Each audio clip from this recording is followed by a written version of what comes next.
বাবা কেমনে কবরে পড়ে রইছে জানি না। আমার নবী এই জন্য বারবার বলছে উম্মতিরা রে,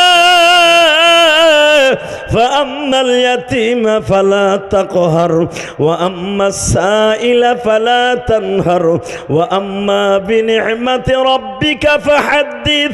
বান্দা ইয়াতীম যখন আল্লাহর কাছে চায়, আমার আল্লাহর কলিজায় আগুন লাগিয়া যায়। যদিও আমার আল্লাহর বাবা মানাই, কিন্তু ইয়াতীমকে বানাইছে আমার আল্লাহ। আল্লাহ ইয়াতীমরা এখন দুইটা হাত উঁচা করে এখন তোমার একটা ডাক দিবে। আমার মা বোনরা মহিলা প্যান্ডেলে ডাক দিবে, ছোট্ট ছোট্ট বাচ্চারা হাত উঁচা করে ডাক দিবে। এদের হাতের ছেলে রাতের ভিতরে বৃষ্টির ব্যবস্থা করবে। দেখি উঠান, হাত দুটা উঠান, দেন ডাক দেন এবার 25শে এপ্রিল, দেন ডাক দেন এবার, একটা ডাক দেন 25শে এপ্রিল। এই মেঘনা কুমিল্লায় বসে ডাক দেন, মুসলমান বলা ডাক দাও, ডাক দাও, ডাক দাও। আল্লাহ আল্লাহ বৃষ্টির ব্যবস্থা করে দাও, আল্লাহ আল্লাহ বৃষ্টির ব্যবস্থা করে দাও। আল্লাহ বৃষ্টির জন্য ইস্তেসকার নামাজ পড়া হচ্ছে। আল্লাহ কত নামাজ পড়তেছে, তোমার কি মায়া লাগে না আল্লাহ? মা খাদিজাও কান্দে। মা খাদিজা দৌড়ে 4টা মেয়েরে ডাক দিছে, মা ফাতেমার এদিকে আয় রে মা। মা দেখা যা, তোর বাবার গালের মধ্যে বেইমান কি করছে মা। কিয়ামতের মাঠে তোর বাবার পক্ষে একটা সাক্ষী দিস। যখন রোজে মাহশার কায়েম হয়ে যাবে, ওই যে মেঘনা গজারিয়ার মুন্সিগঞ্জের উম্মাদ গুলা তোর বাবার থাপ্পুরের কথা শুনে কাঁদবে, গরমের মধ্যে বয়া বয়া চোখের পানি ফেলায়া কাঁদবে। তারা তো আর তোর বাবার থাপ্পুরের দৃশ্য দেখে নাই। তারা যখন তোর বাবার কথা শুনে কাঁদবে, তুই সাক্ষী দিস বাবা গো, ওই উম্মাদ গুলারে জান্নাতে না লইয়া তুমি যাইতে পারবে না।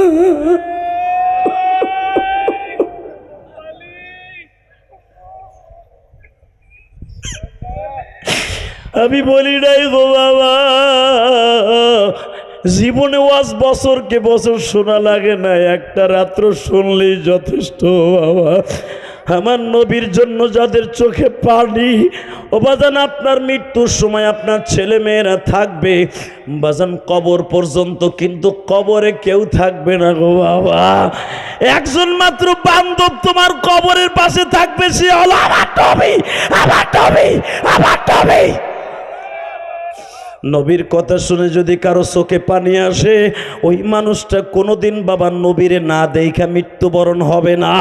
মৃত্যুর সময় আমার নবী আপনার বালিশের পাশে থেকে বললে, উম্মাত রে, তুই যে ওই যে কানছিলি রায়পাড়া বসিয়া, বড় রায়পাড়া বসিয়া গরমের মধ্যে মানুষের শরীর দিয়ে পানি বের হয়েছে আর তোর চোখ দিয়ে পানি পড়ছে। লক্ষ লক্ষ ফেরেশতারা প্রতিযোগিতার মাধ্যমে রানিং ক্যামেরা দিয়ে আমি নবীর রওজায় নিয়ে আসছে তোর চোখের পানিটা। আমি নবী সেদিন তোর চোখের পানিটা রেকর্ড করে রাখছি। আউযু বিল্লাহি মিনাশ শাইতানির রাজীম। বিসমিল্লাহির রহমানির রহিম।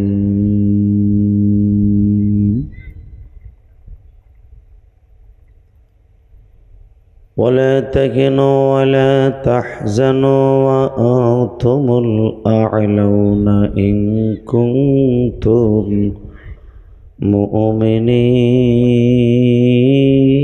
مؤمنين. وقال الله تبارك وتعالى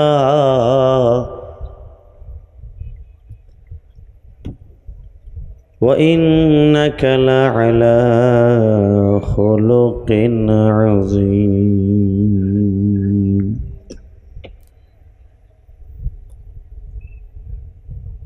وقال النبي صلى الله عليه وسلم من بنى لله مسجدا بنى الله له بيتا في الجنة. إن الله وملائكته يصلون على النبي يا أيها الذين آمنوا صلوا عليه وسلموا تسليما. اللهم صل على محمد وعلى آل محمد كما صليت على إبراهيم وعلى آل إبراهيم إنك حميد مجيد নামাজ পড়লে কে খুশি হয়? আরে আল্লাহ নাম আসতে নেন না, আল্লাহ নাম তো সবারই একই রকম। সব দল, আওয়ামী লীগ, বিএনপি, জামাত, বাসদ, মাসদ যা আছে সব দলেরই আল্লাহ একই রকম। কথা ঠিক না বেঠিক? ভয় পাইয়েন না, একসাথে করেন। নামাজ পড়লে কে খুশি হয়? রোজা রাখলে, জাকাত প্রদান করলে। এই আওয়াজ বাড়াও, টনবাজ বাড়াও, মাস্টার বাড়াও, রিভার বাড়াও, গুলির মতো আওয়াজ দাও আমার কানে। রিভার কমাও, একসাথে ইকো আপ, একসাথে বলতে হবে। নামাজ পড়লে কে খুশি হয়? এত সময় চোর আসছিল, চোর সেট বাঁচানোর লেগে চুরি করে দিয়ে দিচ্ছে। একসাথে এই গরম কে দিছে? এটা যদি আমার শাশুড়ি শেখ হাসিনা দিত, ফাটা হালাইতাম একবারে। কথা ঠিক না বেটে? এ চাচা কথা কন, এদি আমার দিক চান। চাষি চিন্তা কালকে করেন, আজকে না। এই গরম যদি খালেদা জিয়া দিত, ওই বিডি যতটুকু বাইসে আছে নল মল্লিয়া জায়গায় গলা টিপা বিএমপি এলারা মেরে লইত। কথা ঠিক না বেঠিক? জোরে কন, আরো জোরে। এই ভলান্টিয়াররা তোকে পাঞ্জামি দিচ্ছে, আমি দেখছি খারাই থার লেগে নেই, বহনের লেগে। গাড়ির কাছে যারা আছে পিডাই এখানে ঢুকাও, নাহলে বাইতে ফাটাও। এখানে অনেক দামি দামি লোক আমার স্টেজে বসে। এই ভলান্টিয়াররা ওই গাড়ির কাছ থেকে সরাও। ওই দামি গাড়ি একটা অ্যাসোর্ট দিলে 5,000 টাকা লাগবে উঠাইতে। কারণ আমি 20 বছর গাড়ি ইউজ করি, আমি জানি গাড়ির কি দরদ। আল্লাহ কবুল করেন, জোর করে আমিন। আরো জোরে বলেন আমিন। একসাথে বলতে হবে, সর্বময় ক্ষমতার মালিককে, এখানে আসার তৌফিক কে দিছেন, যাইবার তৌফিক কে দিবেন, সব কাজের শুরুতে কার নাম নিবেন? খানা খাওয়ার সময়, পানি খাওয়ার সময়, সুদ খাওয়ার সময়।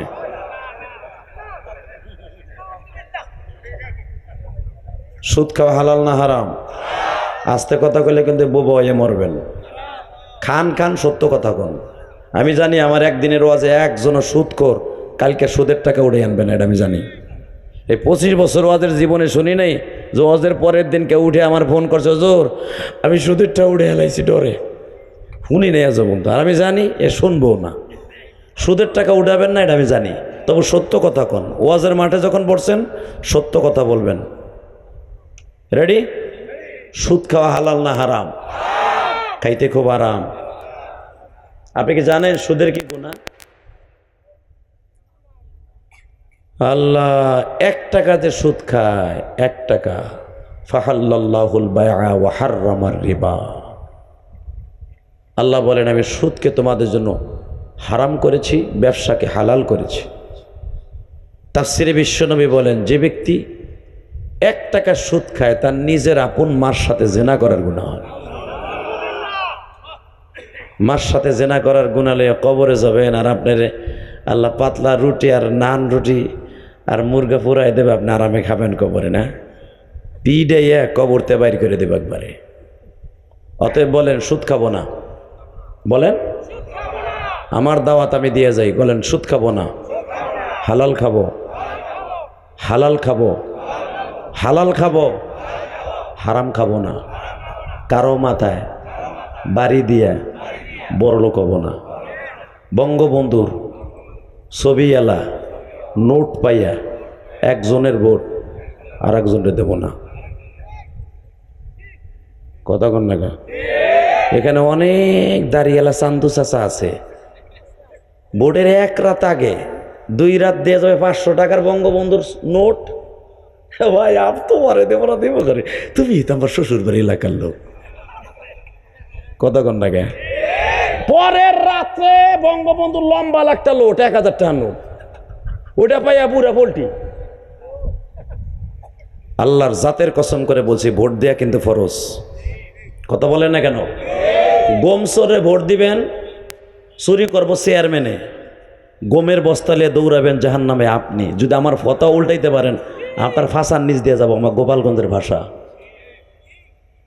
আমরা গোপালগঞ্জের মানুষ খাড়ায় মরি, হইয়া মরি না।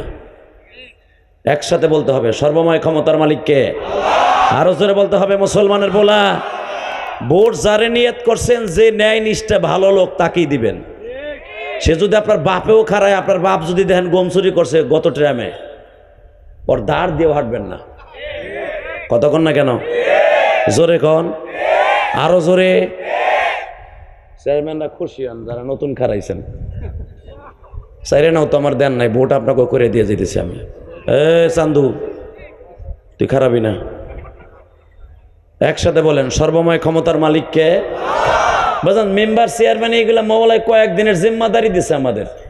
এই যে লোকটা দামি কথা বললো, তারপরে আপনাদের ডাক্তার সাহেব এত দামি মানুষ, আল্লাহ পাক তাকে এত দামি করেছে, কিন্তু তার জবান দিয়ে এত ভালো কথা বের হবে আমি কল্পনাও করিনি। তা'মুরুনা বিল মা'রুফ ওয়া তানহাউনা আনিল মুনকার ওয়া তু'মিনুনা বিল্লাহ। আরে আল্লাহ দুনিয়ায় পাঠাইছি বান্দারে ভালো কাজের আদেশ দেওয়ার জন্য, খারাপ কাজতে পায়ে ধরে ফিরাবার জন্য। কথা কন না কেন? লোকটা অনেক সম্মানের মালিক, ডক্টর মোহাম্মদ আব্দুল মান্নান সরকার। আল্লাহ তাকে এই দুনিয়ায় যতদিন রাখেন ইজ্জতের সাথে রাখেন। টাকা আল্লাহ সবাইকে দেন না, আল্লাহ টাকা অনেকেরই আল্লাহ দেন, কারণকে কিন্তু টাকা আল্লাহ কম দেয় নাই। কথা কন না কেন? কারণ কিভাবে টাকা কামাইছিল জানেন? এটা তো জানেন না। এই যে মামুন সাহেব কেমনে কামাইছে এটা তো তার ইতিহাস জানেন না। হয়তো তার ছাত্র জীবনে কি কষ্ট করে কামাইছেন জানি না। আমি ইলিয়াস রহমান যেহেতু জীবনে টাকা কামাইছি, আমি 100 গ্রাম কেরাসিন দেন পড়ার মতো তৌফিক আমার ছিল না। মানে প্রধানমন্ত্রী যেই সেট থেকে, যেই জায়গা থেকে এমপি হয়ে আজকে প্রধানমন্ত্রী, ওই জায়গা আমার জীবনে প্রথম মাদ্রাসা। মারহাবা বলতে পারলেন না? কোটালিপার আমার জীবনে প্রথম মাদ্রাসা। এই মুসলমানের বলা, যেই জায়গার ভোটে আজকে প্রধানমন্ত্রী, ওই জায়গা আমার জীবনে প্রথম মাদ্রাসা। ওই মাদ্রাসায় যখন পড়ছি 100 গ্রাম কেরাসিন তেল কিনে পড়ার মতো তৌফিক আমার ছিল না। আর আমি ইলিয়াস রহমান যদি এখন ঢাকার বুকে 4 কোটি টাকা খরচ করে আল্লাহর হুকুমে, কারো কাছে 1 বস্তা সিমেন্টও আমি চাই নাই, 4 কোটি টাকা খরচ করে একটা মসজিদ বানাইছি। ওই যে যারা দাওয়াতে দেখে চলে জিজ্ঞান, ওই চান্দুগুলারে জিজ্ঞান সত্য না মিথ্যা। এত সুন্দর মসজিদ করছি, আপনি দেখলে শিল্পপতিরাও বানাইতে পারবেন। আলহামদুলিল্লাহ বলতে পারলেন না? আমার মসজিদ আপনি দেখতে গেলে কেরানীগঞ্জে চায়া থাকবেন। এটার ইঞ্জিনিয়ার কিন্তু আমি, সল্টেজ শুধু করাইছি সরকারিভাবে, আর সমস্ত যা কিছু ডেকোরেশন আমি গুনাহগার করছি নিজের ইঞ্জিনিয়ারের দ্বারা। আল্লাহর শুকর। আলেম ওলামা এখন নিচে নাই, আল্লাহ অনেক উপরে নিয়ে গেছে। তা আমি বলতেছিলাম, আপনাদের ডক্টর আব্দুল মান্নান সরকার জীবনে অনেক কষ্ট করে পয়সা কামাইছে। আর দেখবেন যারা জীবনে হালালভাবে পয়সা কামাবে এরা আল্লাহ রাস্তায় বেশি দান করবে। আর যারা সুদ ঘুষ দিয়ে কামাবে ও মগা কামামে ব্যাংকে রাইখে যাবে, বাড়ি গাড়ি করবে, মাগার আল্লাহ রাস্তায় দান করবে না। কথা বলেন না কেন? আরো জোরে কন। হক কথা কবেন না, বাইতে যাওয়ার আগে লুলো হইয়া মরবেন। ঠ্যাং আল্লাহ দিছে, মুখ আল্লাহ দিছে, হক কথা বলে যাবেন ইনশাল্লাহ। বলেন, এতে যদি আপনার বাপও বেজার হয় হোক গা, ঠিক না বে ঠিক? আমার বিশ্বনবী পৃথিবীতে সবচেয়ে বড় হক বলনেওয়ালা, কারণ আমার নবীর জীবনে একটা কোনোদিন গুনাহ করেনি। গুনাহ কারে কয় সে জানেও না। আর আমার নবীর মতো সহজ সরল মানুষ এই পৃথিবীতে আল্লাহ কাউরে বানায় না। তার জ্বলন্ত প্রমাণ আমি আপনাদের সামনে একটা হাদিস দিলে বুঝতে পারবেন। ফাতেমার ঘরে 60 দিন খাবার নাই। কয় দিন? ইয়ামুল আরবা হাদিসে আসছে 60 দিন খাবার নাই। অন্য একটা আসছে ইয়ামুস সাবতে 7 দিন খাবার নাই। মারহাবা বললেন না? কয় দিন? 60 দিন। বা আরে দোজাহানের বাদশা, সে যদি ওহুদ পাহাড়ে বলে, ওহুদ পাহাড় 14 কিলোমিটার লম্বা, 11 কিলোমিটার চওড়া, এবং ওহুদ পাহাড়ের সীমা রেখা জানেন? জাহান্নামের স্বাদ হলো এই জমিনটা আমার আল্লাহ মাটি সহ বানিয়েছেন 500 বছরের রাস্তা। সুবহানাল্লাহ বাইতে যেয়ে কইেন, আপনি যে জমিনে বাস করতেছেন এই জমিনটা 500 বছরের রাস্তা। এই জমিনটা আল্লাহ 7টা তবকায় বানাইছে, 7টা তবকা। যেরকম আসমান বানাইছে, খালাকা সাবআ সামাওয়াতিন তিবাকা মা তারা ফি খালকির রহমান মিন তাফাউত। এ বান্দা আসমান বানাইছি দেখ, বেগাইরে আমাদিন তারাও না, কোনো খুঁটি লাগাই নাই, খুঁটি লাগাই নাই আমি। আপনারা ছোট্ট একটা সামিয়ানা কাগজের মতো পাতলা একটা কাপড় টানাবার জন্য অন্তত 100 বাঁশ লাগাইছেন। কথা কন না গে, জোরে কন, আরো জোরে। আর আল্লাহ কোরআনে বলেন الذي خلق 7 سماوات طباقا ما ترى في خلق الرحمن।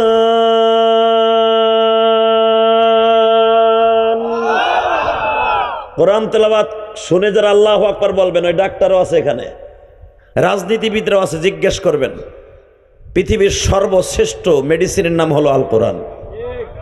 কথা বলেন না কেন?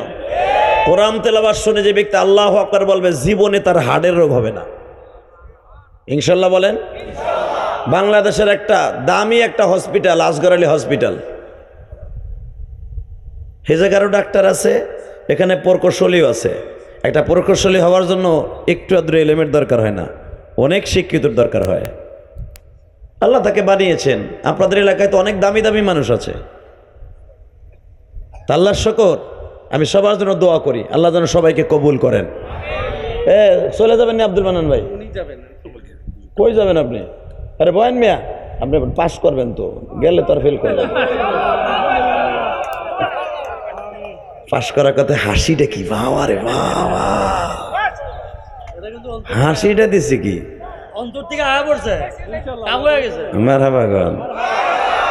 আরে শুনেন, আমরা গোপালগঞ্জ জেলারা যারে যা কই সামনাসামনি কই, আপনি আমার কিচ্ছু করতে পারবেন না, এটাও আমি জানি। শুধু একটা কথা বলবেন, আমি পৃথিবীর কাউকে ভয় পাই না, ওই রবকে ছাড়া।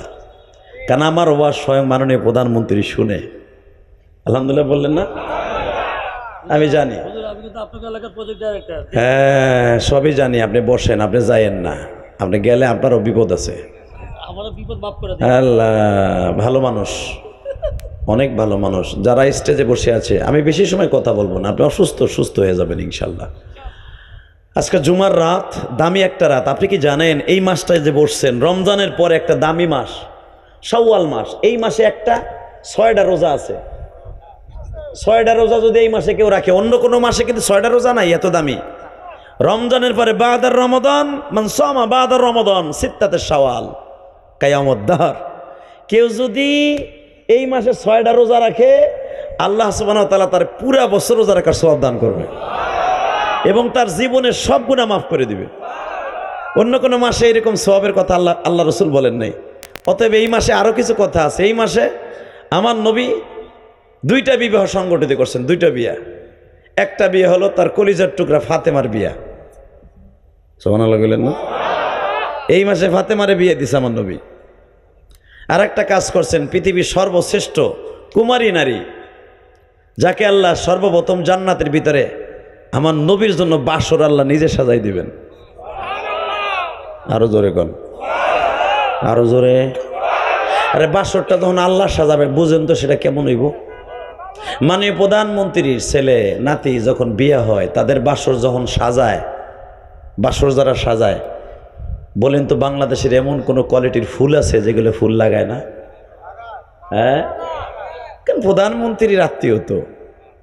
আমার মালিক বলে, বিয়েটার ঘটকালি করছি আমি, বিয়েটা আমি অনুরোধ করে করাইছি নবীরে। আমি আল্লাহ নিজের হাতে বাসর সাজাবো।